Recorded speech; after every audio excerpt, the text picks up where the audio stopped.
দেশ ও প্রবাসী সবাইকে জানাই আসসালামু আলাইকুম। আশা করি আল্লাহর মতো সবাই ভালো আছেন। আমি আলহামদুলিল্লাহ ভালো আছি। আজকে আপনাদের সাথে কথা বলবো ইতালির ফ্লুসি নিয়ে এবং বাংলাদেশের কিছু জাতীয় পর্যায়ে গণমাধ্যম ইতালির ফ্লুসি নিয়ে বিভিন্ন ধরনের বিভ্রান্তিকর তথ্য ছড়াচ্ছে, যেটা আসলে মোটেও কাম্য নয়। কারণ এরকম তারা যে তথ্যগুলো বা বিভ্রান্ত তথ্যগুলো ছড়াচ্ছে, ইতালি গভর্নমেন্ট কোনো তথ্যই প্রকাশ করে নাই। তাহলে আমার কথা হচ্ছে, যেখানে বাংলাদেশে এত পরিমাণ প্রতারণার সুযোগ রয়ে গেছে বা এত পরিমাণ প্রতারণা হচ্ছে, সেখানে যদি এরকম জাতীয় পর্যায়ের গণমাধ্যমগুলো বিভ্রান্তকর তথ্য প্রদান করে, সেখানে প্রতারকরা আরও বেশি সুযোগ পেয়ে যায়। প্রথমে বলে নিয়ে হচ্ছে আপনাদের ভিসা আপডেট, যেটা হচ্ছে ইতালি ফ্লুসি আপডেট। এই 2025 সালে যে দ্বিতীয় ধাপে যে প্রিফাইলিং হওয়ার কথা ছিল, সেটা অলরেডি শুরু হয়ে গেছে 1 জুলাই থেকে 31 জুলাই পর্যন্ত। আপনারা যারা প্রিফাইলিং অংশগ্রহণ করবেন, তারা শুধুমাত্র ডিরেক্ট স্ট্রিক্ট একদম সহজভাবে, সেটা হচ্ছে ট্যুরিজম সেক্টরে আপনারা প্রিফাইলিং করতে পারবেন। কোনো ধরনের স্পন্সরের সুযোগ নেই। অনেকে প্রশ্ন করেছেন, ভাই নোলস্তার কি আপডেট? নোলস্তা উঠতেছেন? ভাই নোলস্তা উঠতেছে, বাংলাদেশিদের যে উঠতেছে না বলে যে কোনো দেশে উঠতেছে না এরকম না। কারণ যে পরিমাণ আবেদন হয়েছে, সেটা মূলত মূল কোঠার অনেক কম। তো সেই হিসাবে যাদের পেপার ডকুমেন্ট সব কিছু ঠিক আছে, তাদের নোলস্তা হচ্ছে। বাংলাদেশিদের উঠতেছে, অনেক বাংলাদেশি মালিকের উঠতেছে। আবার অনেকের কমিউনিকেশনে পেপার ডকুমেন্ট চাচ্ছে, সেগুলো দিলে তারা যাচাই বাছাই করে নোলস্তা দিয়ে দিচ্ছে। বিশেষ করে সবচেয়ে বেশি যে ডকুমেন্ট আছে, সেটা হচ্ছে বাসার আলেজ্য। কারণ যখন আবেদনটা করা হয়, তখন বাসার ডকুমেন্টটা দেওয়া হয়, অর্থাৎ বাসার যে আলেজ্যের কাগজটা দেওয়া, সেটা একটা নির্দিষ্ট টাইম থাকে। নোলস্তা ওঠা পর্যন্ত সেই টাইমটা এক্সপায়ার হয়েছে, যার জন্য তারা আবার সেটা চায় যাতে আপনি এসে নির্দিষ্টভাবে এই বাসায় থাকতে পারবেন কিনা সেটা যাচাই করার জন্য। অনেকে বলেন যে ভাই নির্দিষ্ট করে শহর বলেন। ভাই নির্দিষ্ট করে শহর বলতে গেলে আমায় কোলাবে না, কারণ যেহেতু ভিডিওগুলো ছোট আকারে হয়। তো একটা জিনিস মনে রাখেন, ইতালিতে যেসব মালিকের পেপার ডকুমেন্ট 100% ঠিক এবং সকল কিছু ঠিক আছে, তাদের কিন্তু নোলস্তা 100% উঠতেছে। বিশেষ করে আপনার এগ্রিকালচার, যেটা সিজনাল সেক্টর, সেখানে বেশি উঠতেছে নোলস্তা। কারণ যেহেতু কোঠাও বেশি, সংখ্যাও বেশি, সেই হিসেবে সিজনালের বেশি নোলস্তা উঠতেছে। আর প্রতিটা সিটি থেকে, যেখান থেকে আবেদন করেছে, প্রতিটা সিটি থেকেই মোটামুটি উঠতেছে। আর যারা বলেন স্পন্সর এবং ডোমেস্টিক, ভাই স্পন্সর এবং ডোমেস্টিকের বিষয়টা হাইলি, তো তার জন্য খুব বেশি চেক করা হয় এবং সেটা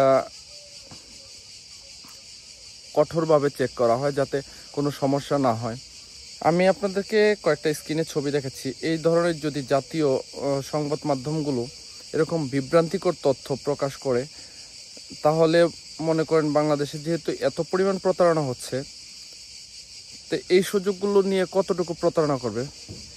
এখন বলতে পারেন, ভাই আপনি কি বললেন, কি বুঝালেন, বুঝলাম না। আপনার এই সব গণমাধ্যমগুলো বলতেছে যে 1 জুলাই থেকে 31 জুলাই পর্যন্ত স্পন্সর আবেদন, এবং তার স্পন্সরের ক্লিক ডে হচ্ছে 1 অক্টোবর।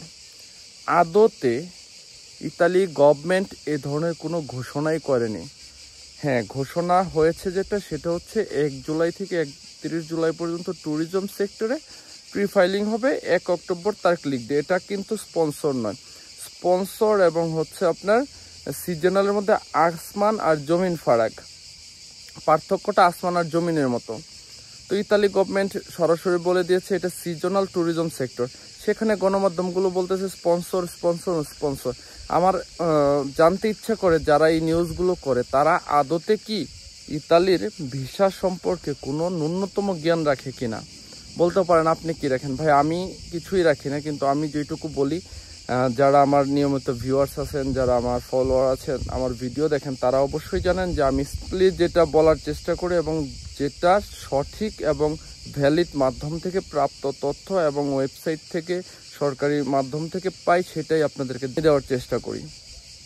তো অতএব আমি বলবো যে এই ধরনের নিউজগুলো আসলে প্রতারণার সুযোগ দেয়। এর আগেও বলেছি, বাংলাদেশে বিভিন্ন ধরনের নিউজ করা এত পরিমাণ হাইলাইটস করে যে মনে হয় যেন সব লোক বাংলাদেশ থেকেই নিয়ে আসবে।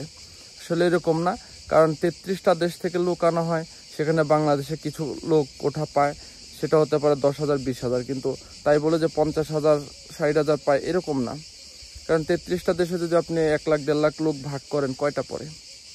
তবে আমি এটুকু বলবো, আপনারা সতর্ক থাকবেন। জাতীয় গণমাধ্যমের নিউজ হলেই যে সঠিক নিউজ এটা কিন্তু না, কারণ তারা তাদের ভিউয়ার ফলোয়ারের জন্য অনেক ধরনের মুখরোচক বা দৃষ্টিনন্দন নিউজ প্রচার করে থাকে। আপনারা এর থেকে সাবধান থাকবেন। এগুলোর সুযোগ নিয়ে দালালরা প্রতারণা করে। আপনারা যারা আগামীতে ফ্লুসিতে অংশগ্রহণ করতে চান, 26, 27, 28 সালের ফ্লুসি ঘোষণা হয়েছে, কি পরিমাণ লোক নেবে, কোন কোটায়, সেগুলো সম্পর্কে আমার একটা অলরেডি ভিডিও আছে, আপনারা চাইলে দেখে আসতে পারেন। আমি লিঙ্কটা দিয়ে দিব, আপনারা চাইলে সেটা দেখে বুঝে নিতে পারেন। তো সেই অনুযায়ী আপনারা প্রস্তুতি নেন। আর আবারও বলতেছি, কেউ কোনো ভুয়া তথ্য, জাতীয় গণমাধ্যমের নিউজ হলে, বাংলাদেশের নিউজ হলেই যে এটা ভ্যালিড এরকম কিছু না। আমি মনে করি আমাদের যারা ব্লগার আছে, ইতালিতে অবস্থান করতেছে, ইউটিউবে ভিডিও আপলোড করে, বা ফেসবুকে যারা কন্টেন্ট ক্রিয়েটর আছে, তারা বাংলাদেশের গণমাধ্যম থেকে হাজার গুণে বেটার এবং সঠিক আপনাদেরকে দিক নির্দেশনা দিয়ে থাকে। তো আজকে এই পর্যন্তই। সবাই সুস্থ থাকবেন, ভালো থাকবেন। আসসালামু আলাইকুম।